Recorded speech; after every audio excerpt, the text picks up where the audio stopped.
Je m'appelle Emmanuel Reynard, je suis professeur de géographie physique à l'Université de Lausanne et également directeur du Centre interdisciplinaire de recherche sur la montagne.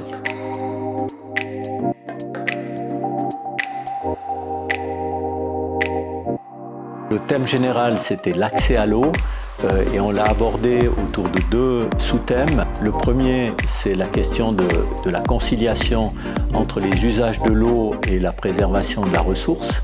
Donc finalement, la recherche d'un certain équilibre entre l'utilisation par les humains et la ressource disponible. Et le deuxième, c'était la coordination des différents usages. On parle beaucoup de multi-usage de l'eau et donc on a essayé d'aborder cela sous l'angle de l'accès à la ressource.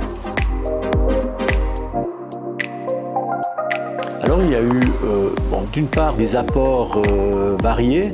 On avait des juristes, des politologues, on avait des personnes qui venaient du côté français, où le système juridique est tout de même assez différent, plus centralisé par exemple que le système suisse, et évidemment des personnes qui parlaient du cas suisse. Donc on a déjà eu une assez grande variabilité, diversité des interventions. Plusieurs points qui sont ressortis comme étant assez saillants, c'était d'une part le fait que souvent il y a une différence entre le droit tel qu'il existe sur le papier et puis son application sur le terrain, souvent finalement des divergences, des interprétations.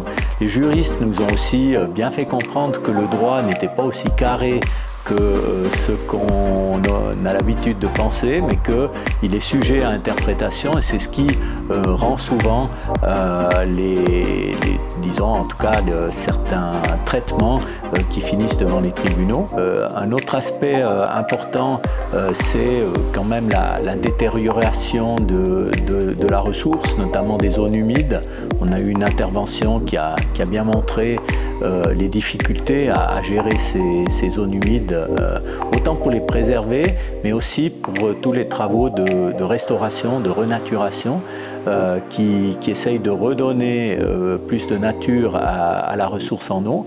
Mais évidemment, ça entre en concurrence avec des usages existants, comme par exemple les utilisations agricoles.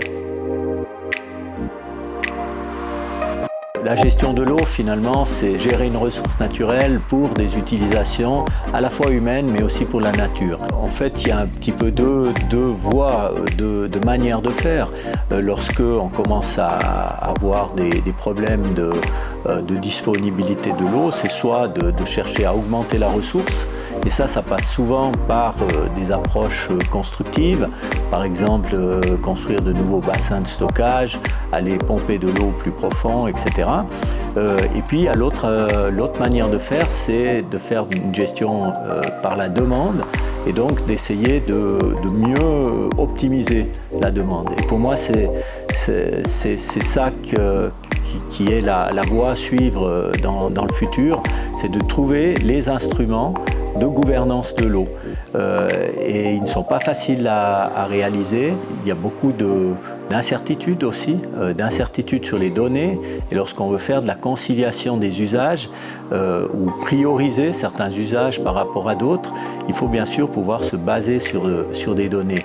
Et ça, c'est aussi une étape à passer pour amener à une bonne gouvernance de l'eau.